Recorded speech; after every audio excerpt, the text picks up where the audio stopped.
Понеже аз и Костадин и Волен и приложени. Понеже аз и Костадин и Волен и крути мерки, полицейски мерки трябва да бъдат приложени. Понеже аз и Костадин и Волен и доста други хора сме имали така, как да го кажа, досег с полицаи, полицейски методи, полицейски структури. Демокрацията е власт на демократите. А какво е това либерализъм? Либерализъм е власт на глобалните банкери. А глобалните банкери какви са? Това са хора инфернални. Те и практикуват и се занимават с сатанизъм в буквалния смисъл на думата. Когато либерализма достигне до такива размери, те просто вече отричат Бога във всички негови форми.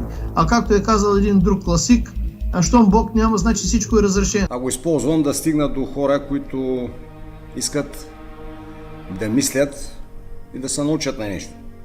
Всички циркови се правят от едни кукловоди и особено сега с короната ви казах, че всички работят заедно, като имам предвид притежателите на Федералния резерв, фамилиите, Путин, Син Цзинпин, Ким Чен Ун, европейските лидери, те са кукли. Президентите на щатите, на Канада са кукли. Една нация се създава не на физическа основа, а на емоционална. Една група хора решават, че са общност и искат да живеят заедно и искат да се разширят. Набира сили. Каква България остави този човек според теб?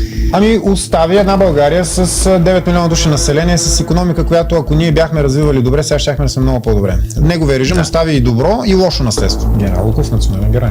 Национален герой ли е? Естествено. Един от многото национални герои. Той е бил прогермански, безспорно, но това не означава, че е бил нацист.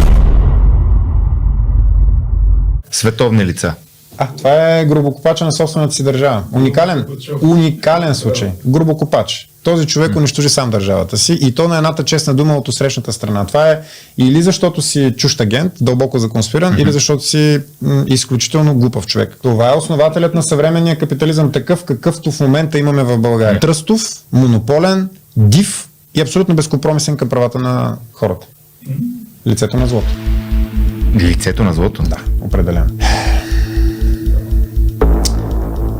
Как да кажа за този човек? Имаше шансове, които пропиля. Той можеше да пренапише световната история. Това е така трета генерация азиатски комунизъм. Това е модел на държавник. Човек, който...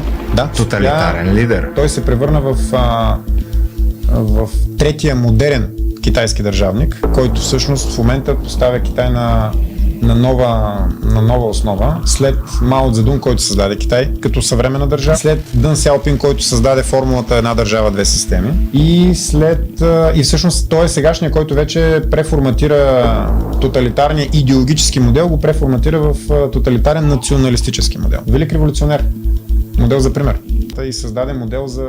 Също адмирирам и работа, въпреки сигурно не ме познавате. Напротив. За вероучението, дали и как ще се развие този проблем? Дали ще поставите въпрос за вероучение? Да, ще го поставим.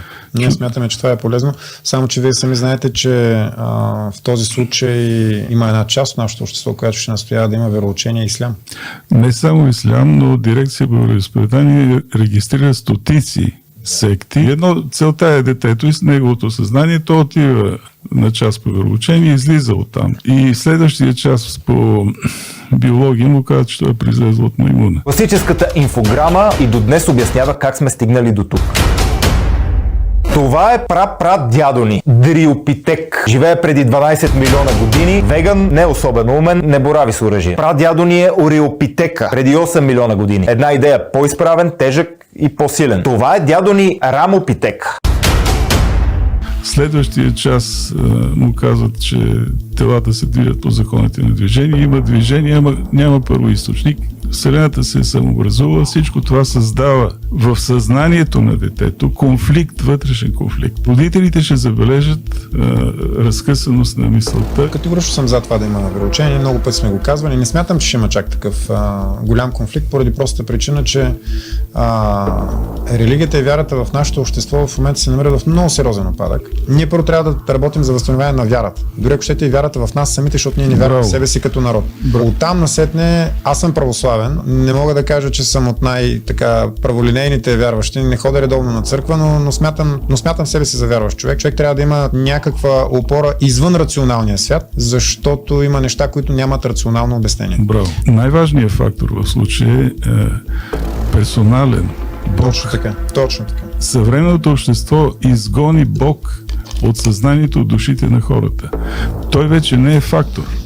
Ние просто искаме, ние си създаваме.